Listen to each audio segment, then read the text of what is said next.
Hello guys, coaching Bangladesh with Nomani সিরিজের part 2 তে সবাইকে স্বাগতম। এই পর্বে আমি যেতে চলেছি টাঙ্গাইলের নাগরপুর উপজেলায়। ভিডিওটি অনেক ইন্টারেস্টিং হতে যাচ্ছে, সবাই পুরো ভিডিওটি দেখবেন। এই সিরিজের আগের পর্বটি বা প্রথম পর্বটি যারা দেখেননি তারা coaching Bangladesh with Nomani playlist থেকে দেখে নেবেন। আজকের ভিডিওটি অনেক ইন্টারেস্টিং হতে যাচ্ছে, আর হ্যাঁ, ভিডিওটি একদম স্কিপ না করে পুরোটাই দেখবেন। চলুন শুরু করা যাক। অবশেষে চলে আসলাম মানিকগঞ্জের ঘিওরের 13 স্ট্রিট পয়লা মোড়। দেখুন এই যে রাস্তা চলে গেছে, এই রাস্তা ধরেই চলে যাব টাঙ্গাইলের নাগরপুর উপজেলায়। দেখুন প্রায় 1 ঘন্টা যাবত কোনো লিফট পাচ্ছিলাম না। Very bad luck. প্রায় 1.5 ঘন্টার মতো অপেক্ষা করার পরও এই সড়কে কোনো লিফট পাচ্ছিলাম না। এই কারণে আমি রীতিমতো বাধ্য হই নাগরপুর যাওয়ার জন্য সিএনজিতে উঠলাম। ভাড়া ছিল 70 টাকা। সময় লেগেছিল প্রায় 1 ঘন্টার মতো। এটা যেহেতু লোকাল রোড, এ কারণে এখানে মাল বোঝাই ট্রাক বা লিফট পাওয়ার মতো যানবাহন নেই। হাতে গোনার 2-1টা টাকা অবশ্য পেয়েছিলাম, কিন্তু কোনোটারই গন্তব্য টাঙ্গাইল ছিল না। যদি আমি এই সড়কের পরিবর্তে সাভারের বাইপাইল সড়ক হয়ে যেতাম তাহলে লিফট পেতে অসুবিধা হতো না। এর কারণ হচ্ছে উত্তরবঙ্গের সব গাড়ি সেই রোড দিয়ে চলাচল করে। এই কারণে আমি আন্তরিকভাবে দুঃখিত। গাইস দেখুন কত সুন্দর দৃশ্য নাগরপুর যাওয়ার পথে। আমি চলেছি টাঙ্গাইলের উদ্দেশ্যে। টাঙ্গাইলের নাগরপুরে যাব আমি সিএনজিতে করে। দেখুন কত সুন্দর সরিষার ক্ষেত, সত্যি দারুণ করে। গাইস, অবশেষে আমি চলে আসলাম নাগরপুর সরকারি কলেজের সামনে থেকে সবাইকে স্বাগত জানাচ্ছি নাগরপুরে। এটি হচ্ছে নাগরপুর বাজারের কলেজ রোড। এখন আমি কলেজের ভেতর প্রবেশ করব। আমি বর্তমানে আছি নাগরপুর সরকারি কলেজে, যেটি টাঙ্গাইল জেলার নাগরপুর উপজেলায় অবস্থিত। দেখুন কত বিশাল একটি কলেজের বিশাল মাঠ প্রাঙ্গণ, পাশে আছে কলেজের মেহগনি বাগান। কে কে কলেজে পড়েছেন বা অধ্যয়ন করছেন তারা কমেন্টে বলুন। সবাইকে ধন্যবাদ।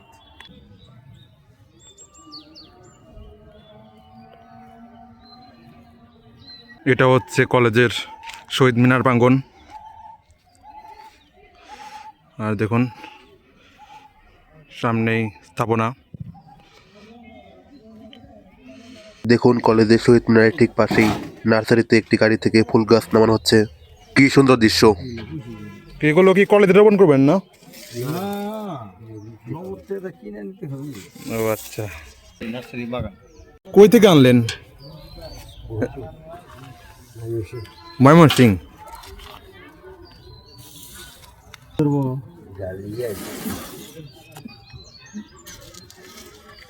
এখানে কি কি ফুল আছে আঙ্কেল?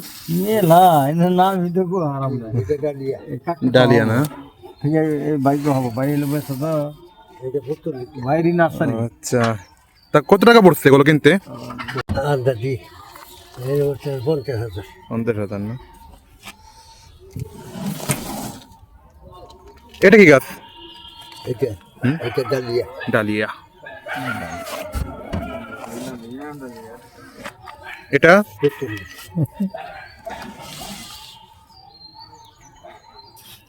ভাই নার্সারি না? আপনি কি নার্সারি মালিক? কি নাম এটার? বোতামপুর।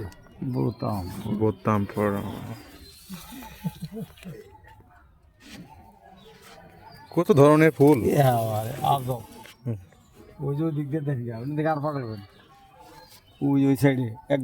এর নাম কি দাদা? এই যে রাখলেন রং লাগাই না, একবারে নতুন রং লাগাই না। দেখুন গাইস, নাগরপুর সরকারি কলেজের পাশে একটি নার্সারি। সেই নার্সারিতে ফুলগুলি নেওয়া হচ্ছে। কত সুন্দর ফুল, দারুণ বাহারি ফুল। এগুলোর নাম কি? এই যে এই পাশে এরগুলি জিনিয়া। এগুলো তো সব দেশি জাত না? না আবার হাইব্রিড? বন্ধুরা, আমি এখন আছি নাগরপুর সরকারি কলেজের পাশেই অনেক সুন্দর একটি নার্সারিতে। দেখুন কত সুন্দর নার্সারি। এখানে হরেক রকমের ফুলের সম্ভার। আর হ্যাঁ, ফুলগুলো যেই গাড়িতে আনা হয়েছে সেই গাড়ি ড্রাইভারের সাথে আমার কথা হলো। সে যাবে টাঙ্গাইল এলাকাতে, আমিও সেদিকে যাবো, এজন্য তার গাড়িতে লিফট নেবো। এটির নাম হচ্ছে ভাই ভাই নার্সারি। এখন নার্সারির মালিকের সাথে কথা বলে দেখা যাক। নাগরপুর সরকারি কলেজ মাঠ। আমার মোবাইল নাম্বার 01734854249। এইখানে আসলে আপনি সকল প্রকার দেশি বিদেশি সকল প্রকার গাছ এখানে পাবেন এবং সুলভ দামে পাবেন এবং কোনো একটা গাছ যদি কোনো রকম ডিস্টার্ব হয় সেটাও আপনি ফেরত পাবেন। কোনো ডিস্টার্ব গাছ এখানে পাবেন না, নাম্বার 1 গাছ বলে পাবেন। কত বছর যাবত আপনি আমার নার্সারি বয়স হচ্ছে 40 বছর। তো অনেক। অনেক। আমার বয়স হলো 84 বছর। প্রথম থেকে কি এটা কলেজের পাশে ছিল? না, প্রথমে আমার নার্সারি ছিল, কলেজ পরে হয়েছে। আচ্ছা, এই কলেজ কত সাল হয়েছে? কলেজ হয়েছে আপনার 66 থেকে আর শুরু হয়েছে 66 থেকে খেলা শুরু হয়েছে। আপনার নার্সারির নামটা বলেন। ভাই নার্সারি, নাগরপুর সরকারি কলেজ। এখানে ফুলগুলো আনা হয় কোন থেকে? ফুল বিভিন্ন জায়গায় থেকে আনা হয়, তারপরে আমি নিজেও তৈরি করি। আমি কাটিং করতে পারি, গ্যাপটিং করতে পারি এবং গুটি কলপ করতে পারি, জোর কলপ করতে পারি, বিভিন্ন রকম 5টা প্রকার কলপ আছে, সম্পূর্ণ আমি করতে পারি। আমার এখানে আসলে আপনারাও শিখিয়ে দেবো, আপনারা করে কাটে খাবেন। তার জন্য আমার কোনো আপত্তি থাকে। তা ফুলের চাহিদা কেমন? ফুলের চাহিদা অনেক ভালো, অনেক ভালো ফুলের চাহিদা। তা আপনি শুরু করছেন যেহেতু 40 বছর আগে, তখন ফুলের চাহিদা কেমন ছিল? তখন ফুলের চাহিদা কম ছিল, তখন তো ফুল এতই করছে না। এত তখন ছিল না। তখন অল্প কিছু ফুল নিয়ে বসছি। আমার লাইফে আমি 20টা গাছ নিয়ে আমি শুরু করছি। 20টা গাছ নিয়ে শুরু করছি। এখন হাজার হাজার গাছ আছে আমার এখানে। 10-15 জন 20 জন মানুষ এখানে। তাহলে অনেক বড় হয়েছে, শুরু করছেন শূন্য হাতে। তা আপনি যখন শুরু করছেন 42 বছর আগে, তখন একটা গোলাপ ফুলের দাম কত ছিল? তখন একটা গোলাপ ফুল বেশি 4 আনা একটা। 4 আনা না? তখন তো আজকের মতো এত বিদেশি প্রজাতির স্ট্রবেরি এগুলো ছিল না, না? তখন ছিল না, এখন তো সবই পাওয়া যায়, দেশি বিদেশি সব পাওয়া যায়। আচ্ছা, ভালো থাকবেন। নার্সারি সেই পিকআপে করে অবশেষে বেরিয়ে পড়লাম। গাইস, এখন আমরা টাঙ্গাইলের নাগরপুর ছেড়ে যাচ্ছি। আমার সাথে আছে পিকআপ ড্রাইভার। তার নামটা কি? আব্দুল লতিফ। তিনি অনেক ভালো মানুষ। তার সাথে নাগরপুর সরকারি কলেজের দেখা। তার গাড়িতে করে নার্সারির ফুলগলি সরকারি কলেজের পাশে এক নার্সারিতে রাখা হয়েছে। এখন তার গাড়িতে করে যাচ্ছি আমি আমাদের গন্তব্য টাঙ্গাইলের এলাকাতে। আপনি কি সেখানে যাবেন? এলাকা যাবো। ও আচ্ছা। আর বাসা করে আপনার? রাজাবাড়ি, এলাকা রাজাবাড়ি। আজকের মতো কাজ কি এখানে শেষ না আরো কাজ চালাবেন? শেষ না?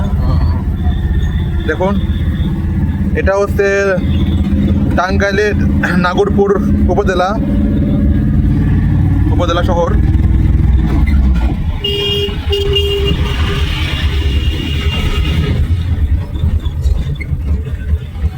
আজকের হিচ হাইকিং যে অ্যাডভেঞ্চার, সেটা সফল হওয়ার পথে। সবাই ভিডিওটি দেখবেন এবং ভিডিওটি কেমন লাগছে। এটি আমার প্রথম হিচ হাইকিং। দেখুন, আমার সামনে উপজেলা পরিষদ তোরণ নাগরপুর। ক্রসিং বাংলাদেশ উইথ নোমানের আজকের পর্বটি এখানেই শেষ। আজকের পর্বটি আপনাদের কাছে কেমন লেগেছে কমেন্টে জানান। এর পরের পর্বটি আরো রোমাঞ্চকর হবে। এই সিরিজের পর্ব 3 শীঘ্রই আসছে। সেই পর্যন্ত আপনারা সবাই ভালো থাকবেন, সুস্থ থাকবেন এবং সিসবেন্সের সাথে থাকবেন। আমার নতুন ভিডিও পেতে আমার চ্যানেলটি সাবস্ক্রাইব করে বেল আইকন প্রেস করে দেবেন। এখন ঘড়িতে বিকাল 5টা। Good bye Nagarpur and good bye my dear viewers. Thank you.